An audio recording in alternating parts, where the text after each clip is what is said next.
სრულიად ახალ პარადიგმას გვთავაზობს. ის გვეუბნება, ნამდვილი მარკეტინგი აღარ არის ბრძოლა ადამიანების ყურადღების მოსაპოვებლად. ნამდვილი მარკეტინგია ადამიანების დახმარება, გახდნენ ისეთები, როგორებიც სურთ რომ იყვნენ. ეს არის ემპათია, კავშირი და პოზიტიური ცლილებების შექმნა. მოდით სიღრმისეულად განვიხილოთ ამ წიგნის მთავარი იდეები.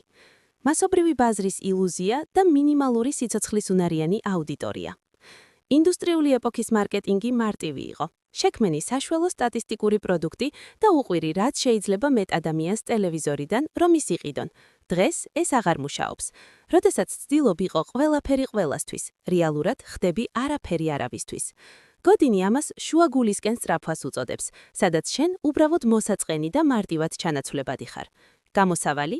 შეწყვიდეთ ყველას დევნა და ფოკუსირდით მინიმალურ სიცოცხლისუნარიან აუდიტორიაზე.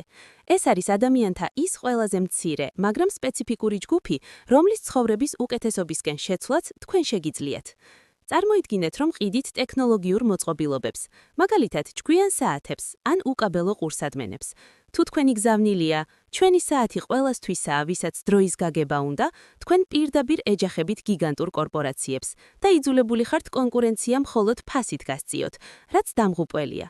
მაგრამ რა მოხდება, თუ თქვენი პროდუქტი შეიქმნება სპეციალურად მათთვის, ვისაც სურს იყოს მუდმივად პროდუქტიული, მიზანდასახული და აფასებს თავისუფლებას მოძრაობისას. თქვენ უკვე აღარ ყიდით უბრალოდ პლასმას და მიკროსქემებს, თქვენ ყიდით კონკრეტული ცხოვრების სტილს, კონკრეტულ ადამიანებთვის. როდესაც პროდუქტი ზუსტად ერგება ამ მცირე ჯგუფის მოთხოვნებს, ისინი ხდებიან თქვენი ერთგული ფანები. მსოფლმხედველობა, ემპათია და სტატუსი. ჩვენ ადამიანებს გვიყვარს იმის დაჯერება, რომ გადაწყვეტილებებს რაციონალურად ვიღებთ. ვფიქრობთ, რომ მყიდველი აფასებს პროდუქტის ტექნიკურ მახასიათებლებს, ფასს და ლოგიკურ სარგებელს. გოდინი ამ მითს ამსხრევს. ადამიანებს არ ყიდულობენ მახასიათებლებს, ისინი ყიდულობენ ემოციას და სტატუსს. ყველაფერი იწყება ემპათიით. ნამდვილი მარკეტერი არ ამბობს, შეხედე რა მაგარი პროდუქტი მაქვს. ის ამბობს, მე ვხედავ შენს პრობლემას, მესმის შენი შიშები და მაქვს რაღაც, რაც დაგეხმარება. ყოველი შესყიდვის უკან ფსიქოლოგიური და სტატუსური მოტივი იმალება.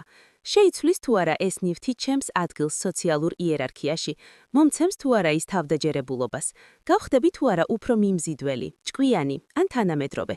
თუ თქვენი მარკეტინგული გზავნილი არ პასუხობს მომხმარებლის შინაგან დაფარულ სურვილებს და მათ მსოფლმხედველობას, ტექნიკურ დეტალებზე საუბარი აზრი არა აქვს. ჩვენსნაირი ხალხი ასე იქცევა. ეს არის წიგნის ერთ-ერთი ყველაზე მძლავრი ფრაზა.